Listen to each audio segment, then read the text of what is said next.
Are fleets isolated from negligent entrustment liability when they hire a third party to drive their vehicles? Should they exercise an appropriate level of due diligence when vetting a third party to drive their vehicles? Attorney John Cruickshank of the law firm of Alaniz and Schraeder answers those questions. Is a company that hires third-party drivers insulated from negligent entrustment liability merely because the drivers of its vehicles are not its own employees? The answer to that question is an emphatic no. To understand why, it is helpful to start with the very basics of how a lawsuit proceeds. Imagine that there's an accident using one of your vehicles and there's an injured party. The first thing that injured party is going to do is they're going to retain an attorney.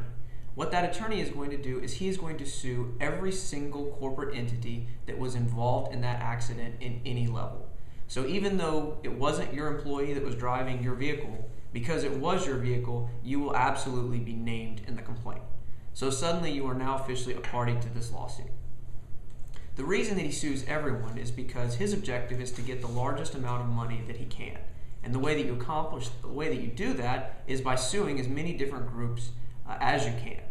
And it's important to remember that not only does he want to make sure that he is able to prevail in his lawsuit, a plaintiff's attorney always has to be thinking about where are the damages going to come from?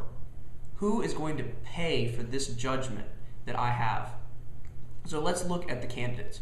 First of all, there's all of the small companies that are only tangentially involved in this incident. Maybe the company that provided the tires, the company that changed the oil. They're either going to be dismissed from the lawsuit or they're going to pay some tiny amount of money to the plaintiff's attorney and he's going to let them out of the lawsuit. Once they're gone, that's going to leave two primary entities. It's going to leave the driver of the vehicle and whatever company that driver worked for, and the owner of the vehicle, specifically the fleet owner. So one of those two parties is going to have to pay, and most likely both of them are going to have to pay. So let's assume that after the lawsuit's completed, the plaintiff's attorney has a $3 million judgment. That means he's entitled to $3 million from whoever was named in the complaint that hasn't been dismissed. Well, the first thing he's going to do is he's going to look at the driver of the vehicle and whoever employed the driver of the vehicle. Now, what type of assets does that individual or entity have? If you've hired a third party to drive the vehicle, hopefully they have an insurance policy. If they have an insurance policy, then that's probably going to be the first source of funds for the judgment. The catch is, though, that that's probably the only significant asset that that entity has or that that driver has.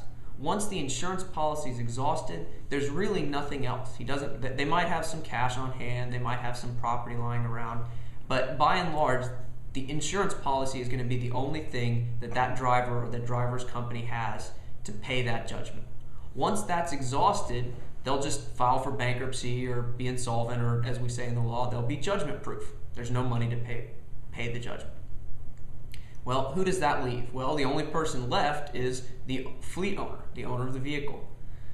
You, as a fleet owner, have significant assets, and you're still on the hook for that same judgment. So the next thing the plaintiff's attorney is going to do is he's going to come knocking on your door saying, well, I was able to make you a party to this lawsuit under negligent entrustment, so you're on the hook for the remaining $2 million that the driver's insurance policy didn't cover.